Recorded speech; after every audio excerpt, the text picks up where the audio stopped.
نحمدہ و نصلی علی رسولہ الکریم۔ ایک سوال ہمارے پاس ہے قرآن مجید میں، ارشاد ربانی یسألک الناس عن الساعة قل انما علمها عند اللہ،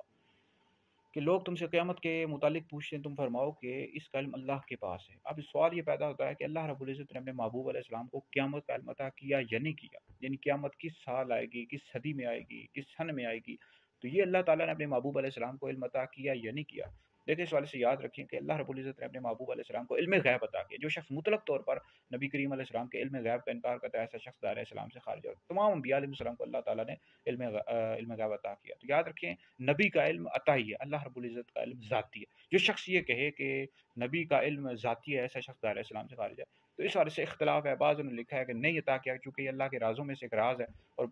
زیادہ تر مفسرین کی، محدثین کی رائے یہ ہے کہ اللہ رب العزت نے اپنے محبوب علیہ السلام کو قیامت کا بھی علم عطا کیا۔ تفسیر صحابی میں موجود ہے کہ اللہ تعالیٰ نے اپنے محبوب علیہ السلام کو علم غیب قیامت کا علم عطا کیا ہے، اور البتہ اللہ تعالیٰ نے اپنے محبوب علیہ السلام کو یہ علم چھپانے کا حکم دیا کہ آپ نہ بتائیں کہ قیامت کس سال آئے گی، کس صدی میں آئے گی۔ تو مسلم شریف میں حدیث موجود ہے کہ حضور علیہ السلام نے بتایا کہ قیامت جمعہ کے روز آئے گی، تو حضور علیہ السلام نے دن بھی بتا دیا،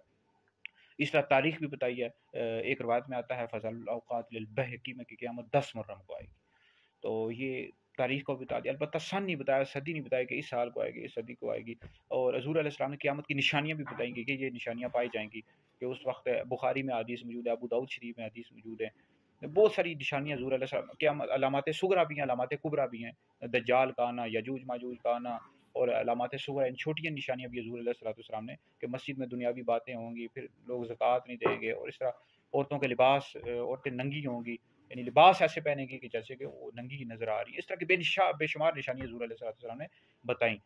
تو بہرحال اس حوالے سے اختلاف ہے، زیادہ تر کا موقف یہی ہے کہ اللہ رب العزت نے اپنے محبوب علیہ السلام کو قیامت کا علم عطا کیا ہے، اور حضور علیہ السلام کو علم چھپانے کا حکم دیا کہ اللہ کے رازوں میں سے ایک راز ہے۔ تو بہرحال یہ ویڈیو سن کر آ کے بھی شیئر کریں، آپ لوگوں کے لیے بہت بڑا صدقہ جاریہ ہے۔ تو حضور علیہ السلام کے مطلق طور پر علم غیب کا اگر کوئی شخص انکار کرتا ہے تو ایسا شخص دائرۂ اسلام سے خارج ہے، اور قیامت کا اگر کوئی کہتا ہے کہ حضور کو قیامت کا علم نہیں دیا گیا چونکہ اس حوالے سے اختلاف ہے، تو ایسا شخص کوئی دائرۂ اسلام سے خارج نہیں ہے، اس حوالے سے چونکہ اختلاف ہے۔ تو بہرحال ویڈیو سنیں، دیگر لوگوں تک پہنچائیں، آپ لوگوں کے لیے بہت بڑا صدقہ جاریہ ہے۔